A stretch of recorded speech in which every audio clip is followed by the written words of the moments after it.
আসসালামু আলাইকুম, সকলকে আমন্ত্রণ আনন্দ টিভি রাতের সংবাদে। আপনাদের সঙ্গে আছি আমি মুস্তফা কামাল তোহা।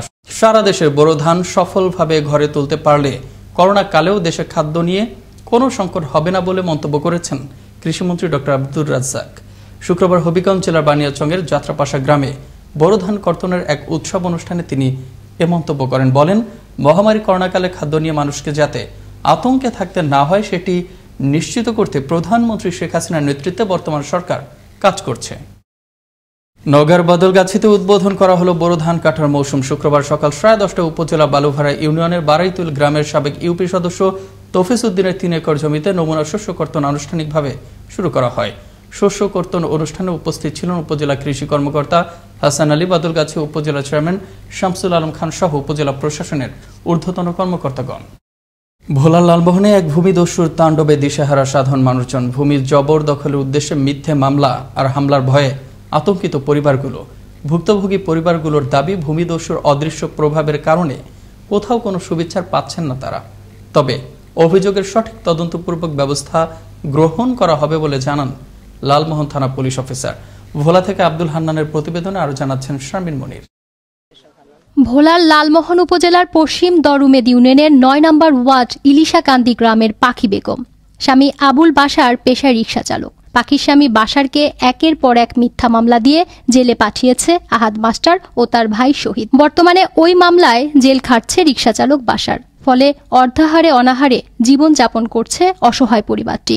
এমন সুযোগে আহাদ মাস্টার ও তার লোকজন ভুক্তভোগীর পাখির ঘরে ভাঙচুর ও হামলার চালায় বলে অভিযোগ পরিবারটির। এ ঘটনায় পাখির চাচাতো ভাই দুলাল বাদী হয়ে লালমোহন থানায় মামলা দায়ের করেছেন। বলছে ওনাকে ডাকাত এগুলো বইলা চালান দিয়া শুধু আর আমাকে ঘরে হালায়, আমার ছোট ছোট বাচ্চাগুলো সব আমার মাইরা ধুইরা আমার ঘর সব নিয়ে আমার হালাই ধুয়ে গেছে বেহুশ করিয়া। হ্যাঁ, আহাদ ভাই লোকপান শেখ ফরিদ এরা ওই যে আহাদ মাস্টার হিয়াই দিছে, এর বাচ্চাটা চেইন লয়ে গেছে। তবু শুধু পাখি বেগম আর বাশারই নয়, প্রভাবশালী আহাদ মাস্টারের অন্যায়ের বিরুদ্ধে কথা বললে বা কেউ নির্যাতিতদের পাশে দাঁড়ালে তাকেও হতে হয় কোনো না কোনো মামলার আসামি। আহাদ মাস্টার, লোকপান, শহীদ, হ্যাঁ, এরা এই দেখতে আছে বাংসির করে জায়গাতে আছে মানুষ বেশি দিক টাকা লইয়া বাড়ি করবো, সব টাকা মানুষের খাওয়াই দিছে, আমার ঘর বাড়ি তুলতে দেয় নাই। এ ব্যাপারে জানতে চাইলে আব্দুল আহাদ ওরফে আহাদ মাস্টার বলেন, আমি ছিলাম স্কুলে, আমি কিছুই জানি না। আর কত জানি বা শুনছি যে উল্টা ওই ফাঁকি নাকি ওই শহীদের উল্টা বাজার দিয়ে রামদুল্লাহ বা দোকানে হামলা করে। এ ব্যাপারে মামলার তদন্তকারী কর্মকর্তা লালমোহন থানার সাব ইন্সপেক্টর সোহেলকে জানালে তিনি জানান, দুলাল বাদী যে মামলাটা করছে থানায় এজাহার হয়েছে, পুলিশ তদন্ত করতেছে, তদন্ত সাপেক্ষে যেটা সত্যতা আসলে আইনগত ব্যবস্থা গ্রহণ করে থাকবে। হতদরিদ্র ও অসহায় এ পরিবারটির সহায়তায় এগিয়ে আসবে সরকারের সংশ্লিষ্ট কর্তৃপক্ষ। আর তদন্ত সাপেক্ষে উপযুক্ত শাস্তি হবে অভিযুক্তদের, এমনটাই প্রত্যাশা ভুক্তভোগী ও এলাকাবাসীর। শারমিন মনির, আনন্দ টিভি, ন্যাশনাল ডেস্ক। বৃহস্পতিবার রাতে আশুলিয়া নিজ ঘরে 8 বছরের শিশু সাজ্জাদ হোসেন হত্যার ঘটনায় রাতেই প্রতিবেশী রিপন মিয়া নামের এক যুবককে গ্রেফতার করে পুলিশ। প্রাথমিকভাবে হত্যাকাণ্ডের সত্যতা স্বীকার করে রিপন। শুক্রবার দুপুরে রিপনকে আদালতে পাঠায় আশুলিয়া থানা পুলিশ। শুক্রবার বিকেলে ঢাকা বগুড়া মহাসড়কের শেরপুরের 10 মাইল এলাকায় সিএনজি ও ট্রাকের মুখোমুখি সংঘর্ষে ঘটনাস্থলেই নিহত হন একজন। এই ঘটনায় আহত হন 2 জন। একটি 3 হুইলার সিএনজি যাত্রী নিয়ে বগুড়ার দিকে যাওয়ার পথে বিপরীত দিক থেকে ছুড়ে আসা একটি ট্রাকের সাথে মুখোমুখি সংঘর্ষ হলে ঘটনাস্থলেই হতাহতের এ ঘটনা ঘটে বলে জানান ফায়ার সার্ভিস অ্যান্ড সিভিল ডিফেন্সের স্টেশন অফিসার রতন হোসেন। আহতদের ভর্তি করা হয় বগুড়া সচিমিক হাসপাতালে। চাঁপাইনবাবগঞ্জ সোনা মসজিদ মহাসড়কের লালাপাড়া এলাকায় ট্রেনের ধাক্কায় মৃত্যু হল এক মোটরসাইকেল আরোহীর। শুক্রবার দুপুরে এ দুর্ঘটনা ঘটে। তবে এ ঘটনায় এখনও পর্যন্ত ট্রাক ও চালক কাউকেই আটক করতে পারেনি পুলিশ। ঘটনাস্থল থেকে নিহতের মরদেহ উদ্ধার করে ময়নাতদন্তের জন্য চাঁপাইনবাবগঞ্জ আধুনিক সদর হাসপাতালের মর্গে পাঠানো হয়। আওয়ামী লীগ যারা করে তাদের ঈমান নেই, ফেসবুক লাইভে এমন বক্তব্যের অভিযোগে ডাকসুর সাবেক ভিপি নুরুল হক নুরুর বিরুদ্ধে বৃহস্পতিবার কুমিল্লার দেবিদ্বার থানায় ডিজিটাল নিরাপত্তা আইনে মামলা করেছেন কুমিল্লা উত্তর জেলা স্বেচ্ছাসেবক লীগ নেতা লিটন সরকার। মামলার বাদী লিটন সরকার বলেন, সাম্প্রদায়িক দাঙ্গা সৃষ্টির জন্য নূর উস্কানিমূলক বক্তব্য দেয়াতেই ডিজিটাল নিরাপত্তা আইনে এ মামলা। সাপ্তাহিক ছুটির দিন শুক্রবারে চলমান লকডাউন ও স্বাস্থ্য বিধি উপেক্ষা করে সকাল থেকে মুন্সিগঞ্জের শিমুলিয়া ঘাটে ছিল যাত্রীদের উপচে পড়া ভিড়।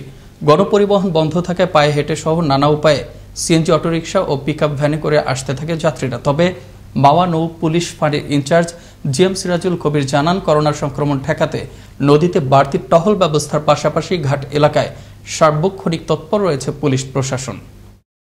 গাজীপুরের কালিয়াকৈরের মৌচাকে পানি ও বায়ু দূষণের অভিযোগ উঠেছে একটি কার্টন কাগজ কারখানার বিরুদ্ধে। কারখানাটি 10 বছর ধরে ময়লা আবর্জনা থেকে পলিথিন সব বিভিন্ন পদার্থ আলাদা করে কাঁচামাল বানিয়ে নতুন রূপে কাগজের কার্টন তৈরি করছে। এতে দূষিত হচ্ছে পরিবেশ, নানান রোগ ব্যাধিতে আক্রান্ত হচ্ছেন স্থানীয়রা। গাজীপুরের কালিয়াকৈর থেকে আফসার খান বিপুলের প্রতিবেদনে দেখুন ডেস্ক রিপোর্ট। গাজীপুরের কালিয়াকৈরের শাহ লোহা আলী বোর্ড মিলস নামের একটি কারখানা 10 বছর ধরে তৈরি করছে পচা আবর্জনা থেকে কার্টুনের কাগজ, যা তৈরি করতে গিয়ে দূষণ হচ্ছে পরিবেশ, সৃষ্টি হচ্ছে নানা সমস্যার। দুর্ভোগে এলাকাবাসী, দেখা দিচ্ছে বায়ু ও পানিবাহিত রোগ। কারখানার পানি ফসলি জমিতে পড়ে নষ্ট হচ্ছে ফসল, ক্ষতিগ্রস্ত হচ্ছে এলাকার সাধারণ কৃষক। অপরদিকে বায়ু দূষণের ফলে ছড়াচ্ছে দুর্গন্ধ, সৃষ্টি হচ্ছে শ্বাসকষ্টজনিত রোগ। রাত জেগে পড়াশোনা করতে পারি না, এখানে রাত্রেবেলা আগুন ধরায় দেয়। ইভেন কি আমাদের এখানে শ্বাসকষ্ট হচ্ছে, আমাদের ফসল হচ্ছে না, আম গাছ কিছু হচ্ছে না। অসুস্থ বুঝছেন, রাত্রে জায়গা দেখি গলা এই ব্যথা, নাক জ্বলে, কাশ। এই যে কালকে রাত্রে এই বাচ্চাটা 1 মিনিটও ঘুম পারে নাই। কারখানার জন্য এই যে পানি যাইতেছে, দুর্গন্ধ হচ্ছে, জানলা খোলা যায় না, গন্ধে থাকা যায় না। অপরদিকে কারখানার মালিক পক্ষের সাথে কথা বলতে গেলে ক্যামেরার সামনে বক্তব্য দিতে রাজি হননি কেউ। যথাযথ প্রক্রিয়া বর্জ্য পদার্থ নিষ্কাশন না করে যে সকল প্রতিষ্ঠান তাদের উৎপাদন কাজ চালিয়ে যাচ্ছে, সে সকল প্রতিষ্ঠানের বিরুদ্ধে ব্যবস্থা নেওয়ার কথা জানালেন উপজেলা নির্বাহী কর্মকর্তা। আমরা অবশ্যই খতিয়ে দেখব এবং তাদের ডাম্পিং পয়েন্টে যে প্রসিডিউরে যাওয়ার কথা সেই প্রোটোকল মেনটেন করে তারা করছে কিনা সেটিও আমরা অবশ্যই যাচাই করে দেখব এবং যাচাই করে যদি আমরা তাদেরকে অনিয়ম পরিলক্ষিত হয় তাহলে অবশ্যই তাদের বিরুদ্ধে কঠোর আইনানুগ পদক্ষেপ গ্রহণ করা হবে। বিশ্ব নেতারা কার্বন নিঃসরণ ও জলবায়ু মোকাবিলায় যখন কাঁধে কাঁধ মিলিয়ে নিচ্ছেন নানান পদক্ষেপ, তখন এই সকল কারখানার বিষাক্ত নিঃসরণ পানি ও বাতাসে মিশে পরিবেশকে ফেলছে হুমকির মুখে। তাই সরকারের সংশ্লিষ্ট মহল দ্রুতই নিবে যথাযথ পদক্ষেপ, এমনটি প্রত্যাশা এলাকার সচেতন মহলের। মুস্তফা কামাল তোহা, আনন্দ টিভি, ন্যাশনাল ডেস্ক। নওগাঁর মান্ধায় কালোবাজারে বিক্রির সময় বৃহস্পতিবার দুপুরে আটক করা হলো তেঁতুলিয়া ইউনিয়নের 2 নম্বর ওয়ার্ডের সদস্য আতাউর রহমানকে। এ সময় উদ্ধার করা হয় সরকারি কৃষি প্রণোদনার 125 বস্তা সার ও বীজ। সংবাদ পেয়ে স্থানীয় প্রশাসন ঘটনাস্থলে পৌঁছে মাহমুদুল হকের বাড়িতে তল্লাশি চালিয়ে 46 বস্তা ডিএপি, 23 এমওপি ও 66 বস্তা ধানের বীজ উদ্ধার করে। বৃহস্পতিবার বেলা 11টায় সিরাজগঞ্জের বোয়ালিয়া বাজারের পাশে শোলাগাড়ি সড়ক সেতুর ওপর অস্ত্রের মুখে উল্লাপাড়ার সাজু নামের এক ব্যক্তির কাছ থেকে 14,50,000 টাকা ডাকাতি করা হয়। সাজু ডাকাতি করার পুরো ঘটনা তার মালিক আব্দুল মান্নানকে মুঠোফোনে জানালে তিনি নিজ চেষ্টায় 3 ডাকাতকে টাকা সহ আটক করে উল্লাপাড়া থানা পুলিশে সোপর্দ করেন। ঘটনার সত্যতা নিশ্চিত করেন উল্লাপাড়া মডেল থানার ভারপ্রাপ্ত কর্মকর্তা দীপক কুমার দাস। এই ছিল এখনকার মতো আনন্দ টিভির সর্বশেষ সংবাদ এবং বিনোদন। সবার আগে দেখতে ভিজিট করুন www.facebook.com/anandotv এই পেজে। ধন্যবাদ সবাইকে, শুভরাত্রি।